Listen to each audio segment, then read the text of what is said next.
Morrow of the Golden Age, Chapter 7. When approaching the great battle at Dunna, I found that the various sources available told stories sufficient to fill an entire volume, not only in their content, but in exploration of their contradictions. So let the scholars among you forgive this illustrative retelling, in which I seek only to explain what led to the main result from which my story will continue. Before the battle, there was a harsh skirmish between the vanguards of the two forces. Both had been advancing through the woods, and found each other at a long clearing that cut through the growth towards the sea. Both sides lined up, and the Lithosis saw that they had 400 riders to the Aestes 50. This was all the riders the Aestes had, being that horses were not bred in Dunna's surrounds. Yet it was the Aestes who charged and compelled battle. A volley of arrows crossed the clearing and clattered to the ground pitifully. These riders were like cataphracts in their equipment. The close ranks of the Lithosis forced the Aestes to slow down, and the riders began to cut at each other from horseback as if they were infantry. The Aestes were surrounded, and the Lithosis expected this to affect their outlook. Alas, these riders were so-called blood riders, who had twin weapons secretly at work in their favour. Firstly, they had made a pact to spill blood in a similar fashion to Gwenna's tribe, and given their skill on horseback, there can be no doubt that these people were descendants of settled or enslaved forest folk. Secondly, they made use of magical potions developed in the dens of sages in the European forests, which removed all pain and changed the way the world seemed such that tearing one's enemy apart did not seem to be a daunting task. In a close-knit battle between equally stubborn forces, fighting is of the worst nature found, and neither side could hope to fare well. The Aestes were all killed, and the Lithosis saw more than half of their riders killed, with more wounded, an unfavourable showing against this mere scouting party. This shocked the survivors and had them return to camp in a hurry to report on this, and afterwards the rest of the Lithosis did not want to advance from the camp, staying within the thicker parts of the forest. This would not spare them a fight that day, as the Aestes that now came on foot were resolved to see their defence progressed, and were happy to confine the affair to the woods, thinking themselves to be the ones more familiar with fighting in this environment, and making similar mistakes in their assessment of what Lithosis horses could do here. The battle that came next is poorly documented, and is scarcely a battle in the traditional sense. The Lithosis patrolled over a wide area, and the Aestes followed, and hundreds of skirmishes were fought between the various groups, who could not easily find other enemies or allies around them. One clear account that survives is that of Diotrephes, so let us concern ourselves with the journey he and the prince made through the chaos of that day. They departed the camp with 100 Greek horsemen, who were wielding lances and long shields, the red cloaks on their backs marking them as royal companions.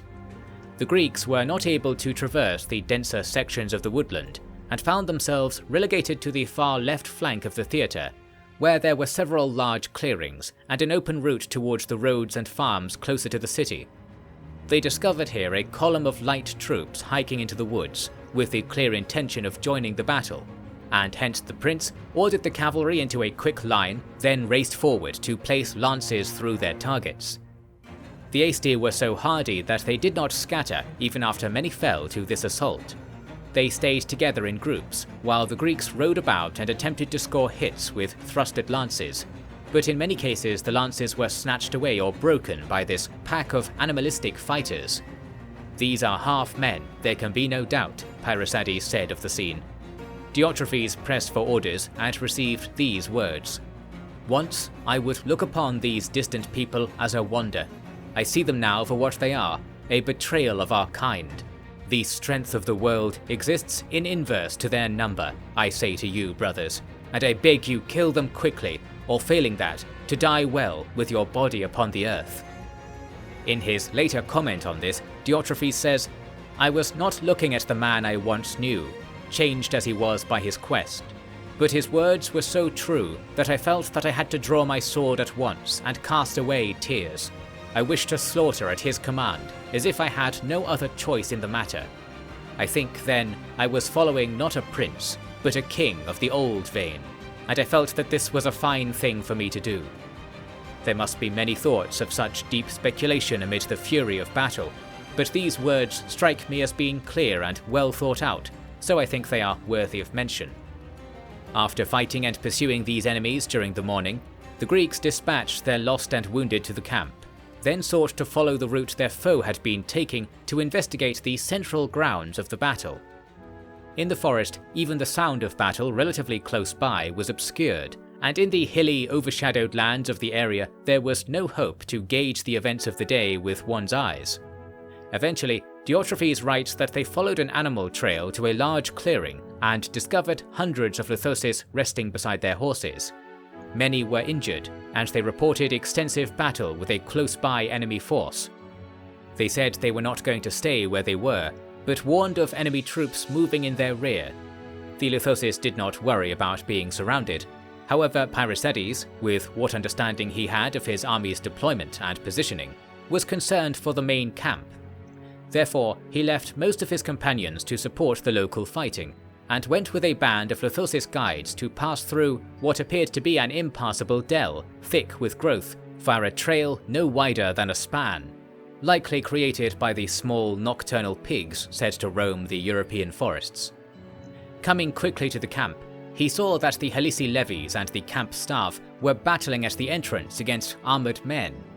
These were wealthy heroes of the area, who could not be felled by arrow or sling in most cases, and made a severe impression upon those charged with holding the camp, despite only being 100 in number. Parysades bade Diotrephes to brave entrance to the camp to recover the royal standard, and at once the strategos knew what the prince intended.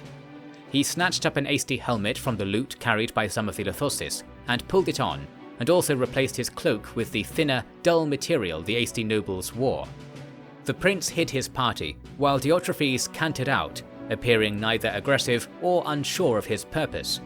The hasty warriors believed that one of their own had captured a Greek horse and was here to parade it about for their amusement. Because of this, their rear ranks came to cheer and congratulate him. In an instant he took his chance and raced through the gap in the battle line this created, turning aside the last few ranks to make it to his own side. He was almost pulled from his horse by fierce Lithosis women, but he cast off his helmet and cloak to make himself known. He announced to those nearby that the battle was favourable and that he was here to deliver a final blow. It is common for generals to make such statements in the midst of battle, for they are often self-fulfilling prophecies. His business in the camp was to recover the spear the Aesti had gifted as their declaration of war, which was affixed to the royal standard at Parysades' tent. This was the prize the enemy sought, and so he rode with it back to the entrance and made sure they saw it. This was a risky gambit, given how it inflamed the hearts of those elite warriors, and invited that flame upon the defenders. Diotrephes quickly dismounted and took the standard to the palisade. He located a wagon, and used it to quickly fly over the wall, tumbling into the thick mud outside. Then, with the standard waving above him, he dashed for the tree line and the prince. Naturally, the Aesti warriors were like lions racing after their prey, yet now their armour was their weakness, for they could not catch the man in mere riding clothes who mocked them. Then came the rumble of horses as the prince led his small band of riders into the column of pursuers. It was a meagre assault, but in the midst of this strange distraction, it unfooted the Aesti well. Then the Helisi came again from the camp with spears and daggers, moving even faster than strategos Diotrephes. This account seems to hardly inform us of what it was that broke the Aesti then, and all others seem to agree that the course of events was as I have stated, yet offer no explanation for the slaughter that came. It may be that exhaustion and disappointment overtook the adventurous warriors, and they let themselves fall prey to what must have been simple desperation among the defending troops. Whatever the fine details might have been, the prince and his small force destroyed the cream of the Aesti army here, although since it happened in such isolation, there was no immediate reward for this feat, only the aversion of disaster. Once the camp was in order, the prince navigated back to where he had last seen his troops, only to find them gone. This is where we must simply take it as a given that battle was present all around them, and the prince and Diotrephes both record finding only a small part of the action still ongoing when they surveyed the forests at day's end. the Luthoses had been instructed to return to the camp at last light, and only after this was any clear picture of the day formed. While the expedition had lost between 1/3 and half of its soldiers, the Aesti had been swallowed whole. Such was the intensity of the fighting that no captives were taken, even by the Greeks. Later surveys found that 3,000 enemy bodies lay in the forests, and certainly there had been more before those surveys were made. This number must have been the greatest part of what the Aesti could field, for when the prince took his riders to Dunna the day after the battle, he was received well and a negotiated surrender was made. The Aesti's higher ranks were enslaved and sent away, while the people and their city were left intact as vassals of the Bosporan Empire. But again it was the runestones that concerned the prince, and he found that the Donegal peoples had indeed lost many valuable and old things to the raids of the Aesti kings. From the discoveries made here, we can know some of the earliest history of humanity. An incomplete collection of stones was found to be a guide on the methods of achieving order in the world, and from it two primary methods were derived. Firstly, to quell disorder in the natural world, the power of Taurus should be invoked through the giving of cattle to the earth. Secondly, to quell disorder among mankind, a tireless and faultless ruler must be worked until his last breath. This was the task the Luthoses of Gwenna had remembered deep in their hearts when they saw the potential of Pyricedes. He was a king of the oldest kind, one who was not a king by nature, but by choice of those who saw that his efforts indicated a love for the destiny of humankind, and moreover, his achievements were real and efficient, such that everyone who was subject to his rule could count more happy times in their life than before. These are the things the rulers who came after Manos himself are said to have achieved, and it was the mission of the Donegal that such rulers be found again. In the Luthoses and the Bosporan Empire, they saw a chance at this, and equally the Luthoses rejoiced in the apparent correctness of their awakening instincts. For the year 188, the expedition stayed at Dunna and restored the region to order, briefly warring with former vassals of the Aesti, and establishing a line of communication along the vast frontier of the World's End Forest, from its southernmost point near Coriscos to its northern border with the Outer Sea. If one were to take mere distance from one border to another as the measure of an empire's achievements, already the Bosporan kingdom was an unprecedented sovereign of the world. This, though, is mere rhetoric, and there were few people and fewer coins to be found in their lands. Their reputation among the other courts that looked upon them was strong, rich, and perhaps righteous. However, had any king or warlord decided to intervene, they might have found great success, for while half of the kingdom's strength was shivering at the Outer Sea, the other half followed King Spartacus to the Hyrcanian Ocean, as mentioned prior, and it is to their breathless tribulations that we now turn. His colonial venture was made to exert itself greatly when the original site planned for the new city was found to be utterly unsuitable. This was at the mouth of the Ra, and upon witnessing the strange landscape where it joined the ocean, it was clear why the Sarmatians had never charted the river in full. The whole region was a swamp, with no high ground and with sparse tree coverage, offering only difficulties to those not equipped in the manner of frogs and hunting birds. There was no hope of bringing flocks to these lands, let alone people and bricks. Often upon telling of this, people will ask me why Spartacus did not turn back or seek better accommodations on a more familiar river. It is a part of who Spartacus was to be unable to take this course. He was single-minded and determined to make his will manifest, a quality that can be admirable in a king. In this case, however, his intent that a river port in the Hyrcanian Ocean be built required that the whole colonial body head upriver on the Ra, cross it, and then seek the next river. The records indicate that the nobles of the colony were not convinced such a river existed. Spartacus could be convinced of nothing else, and since he had the interests of the people at heart, the gods took his arrogance for virtue and rewarded him with news of a far superior site 600 studies along the coast. Even though this was not much further than Chersonesus had been from Panticapaeum, the writings left by those forced to make this journey imply it was much longer. This is because the march took place during the winter of 189, and those lands were so desolate that there were few remedies to the cold, although it did not snow. Furthermore, this body had no lithosis outriders, because Spartacus found things easier to organize with the rest of his people if those lauded foreigners were left aside, and this made navigating the steppe a haphazard endeavor. Despite all difficulties, a wonderful place for a city was found a month later. A river of unknown provenance came from the north and fed valleys of rich forests beside the sea, which were not so impenetrable as the deep woods and were spaced with fertile stretches of meadow. Wild horses of a stubby build lived here, as did all manner of creatures thought to be only found on the Taurus Peninsula. There was no shortage of ideal sites to establish a construction camp for a city, yet a decision on the best was made for them. There was a hill on the other side of the river that bore the remains of an ancient city. Those of my colleagues more familiar with the place than me claim it was built in the final years of the Golden Age and did not long outlive it. That explains why it was hardly more than stone foundations by the time Spartacus set eyes on its remains. I have, though, failed to mention something sinister about this place that was obvious to the colony well before they arrived, which introduces us to the task Spartacus faced in expanding his empire here. The east bank of the river, which the party called Dikos, supposed to invoke the feeling that the area was like the dawn after a long night, was busy with the activity of assorted peoples.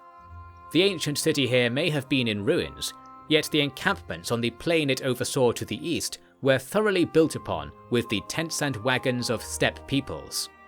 Foremost among them were the Alani, whose massive body had previously pastured in Bosporan lands and heard rumours of what Spartacus's ambition for the steppe was. Now they watched the Greek approach like a spider hanging over its web. Together with their vassals, they numbered in the hundreds of thousands, being that these camps contained their entire peoples gathered from across the steppe. The purpose of their visit to this place was the very same reason the sacred places of the western Deepwood had been raided by the Aesti: the hunt for power, for the secrets that had brought the Bosporans to prominence. The ruined city on the hill here was like a beacon for all those who wished to know what the ancients had wished us remember, although these tribes surely had no way to translate any information they might have found. Spartacus sent envoys ahead to test the waters, and received no reply of any kind. Then, the nomads moved their tents onto their wagons and moved away in 3 groups. One crossed the river and went northwest, one followed the river north, and the other went along the coast to the east and south. Hence it came to be that every tent was taken over the horizon from the point of view of the ruined city, which was taken by the Greeks, and Spartacus most of all, as a sign of supplication. If only Pyrrhosides had been there to tell them the truth of such tactics. For the time being, a camp was established on the east bank of the river, from which the city could be surveyed and planned for. The Greeks did not name the site yet, since they could not agree on a suitable name, and Spartacus wished that someone other than he have the honour, in the tradition of the family's old colonial habits. I shall call the place Sarai, and now we will begin the tale that explains, among many other things, how it came to be named that way. After 2 months' work, the city's foundations had been restored, and many new buildings were rising on the hillside. The colonists spent most of their time in a series of camps up and down the river, fetching materials and beginning to prepare fields in the foremost places, for spring was breaking and there was great potential for a favourable first year. This was because the warmth of the deserts at the south end of the ocean flowed northwards and brought pleasurable conditions to the region, even though it was so close to the first lands and their darkness. This is the reason why few warriors were present in the city itself when the horizon shimmered with the approach of the Alani, who left behind their masses in order to arrive at speed with thousands of mounted archers. This force did not stop at the ring of stakes marking the city limits, leaping past the boundary with their bows drawn. Those people who were in the open were pierced with arrows and spears, and those who took refuge in the wooden barracks on the hills were made to flee again through the application of flame.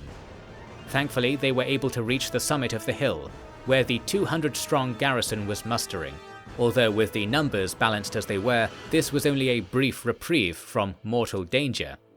To flee the city now would be impossible, so a Hoplon shield line was presented. The Alani halted to take stock of this stand, and a siege of the hill began. The The black smoke rising into an empty sky was all the signal required to recall the king's army from their various posts, but it would take a good portion of the day to achieve this. The Alani did not need to hurry, and so they assembled below the 200 hoplites and brought up large baskets with hundreds of arrows each. A bombardment began, with many Alani standing on their saddles while shooting to demonstrate their prowess, although it came across as a desperate attempt to reduce the difference in height between themselves and their target. Still, the nomads were in possession of powerful compound bows that utilize bones and treated woods to produce extraordinary power, and so even from the bottom of a steep slope, their arrows raced up and pierced the Greek armor with terrifying regularity. This would be the end of these stalwarts, were it not for two interesting features of Sarai at that time. First was the lay of the construction materials and stone ruins, which gave the impression from the north, the direction of the Alani's approach, that the fortified hilltop only had one route to access it, and furthermore, that there was no good route from the northern section of the city to the southern. Neither were true, and this oversight would prove vital in the hours to come. Second was the presence of curious stone obelisks at the hill's summit, to which the Greeks at first placed their backs. This was a ring of stone archways constructed from 3 or 4 pieces each, yet rising to twice the height of a man. You can imagine that the individual pieces were very large. This was the style of construction used in the Golden Age, and this ring was an indestructible monument anchoring the power of that time to the lands nearby. This is usually cited to explain the strangely vital and pleasant environment, but I personally wish to see the theory based on the interactions between the clouds and the Hyrcanian Ocean given more thought. As the rain of arrows grew perilous, the Greeks brought their shield line onto this holy site so that the stones would provide shelter. The Alani were unimpressed and carried out their sport all the same. The sound of metal on rock rang loudly, in harmony with the piercing of steel shields or the grunting of those made to shed blood. This was an improvement on the prior situation, and the Alani did not notice how few of their arrows could now reach their targets. This meant that the Greeks could sing hymns and taunt the horsemen without their spirit diminishing, delaying any decisive moment for so long that Spartacus was able to come and witness the scene for himself, along with at least 1,000 lightly armed citizen soldiers. The king's army approached from the south, and the hill at Sarai was wide enough that he and the Alani horde were not visible to each other.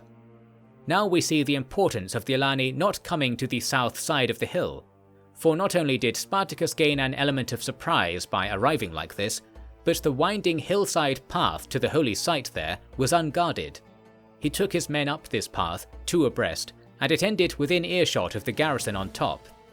By now, Spartacus had realized he had come this close to the battle while undetected, so he ordered his men to be silent and slipped forwards only a few messengers to explain his intentions to those sheltering in the stones.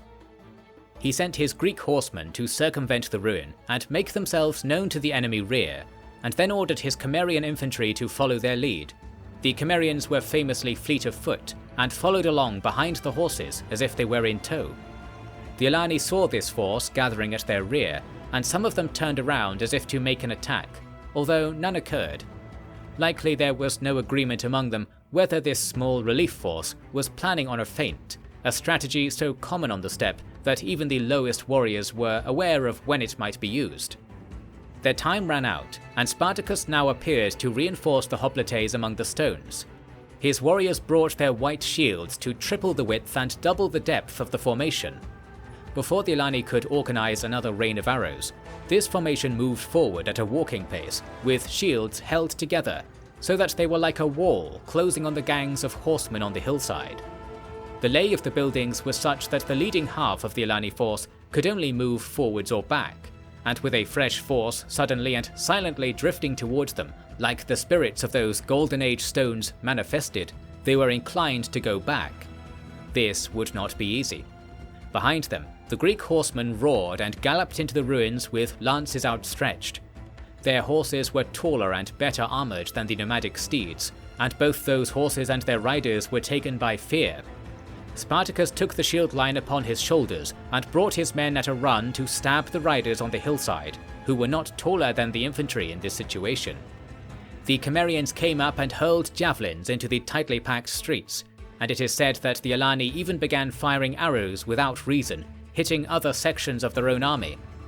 There were only 4 routes for the Alani to escape the city, and 3 were used by the Bosporans to slaughter those on the edge of the group. The Cimmerians attempted to contest the 4th, but were pushed aside by the wild stampede of horses that was emerging. It was like wine flowing through a narrow spout on a wide jug. The Alani's slow escape cost them dearly, and the city was further congested with the dead. The wounded did not last long if they fell to the ground, with hooves and entire horses falling about them. Those who made it clear did not regroup, and went far off to find their people. Spartacus claims that 500 of them escaped in this way, others fewer than that, from a total of 2,000. Of the Bosporan losses, it is agreed that there were no more than 50. However, the loss of civilian life in the city was dear. On the other hand, some who had been enslaved were liberated from the abandoned Alani forward camp in the coming days. It was upon realization of these losses that the name Sarai for the site was coined, meaning tired of screams, or something similar in the language of the vocal Sarmatians among the party. It is a great feat that the colony remained intact after this assault, and an even greater one that Spartacus did not consider the position untenable even in victory, which is what everyone else who cared to write at this time seems to have thought. We are beginning to see the unwavering nature of King Spartacus, and the fate of Sarai was bound unbreakably to the king's will.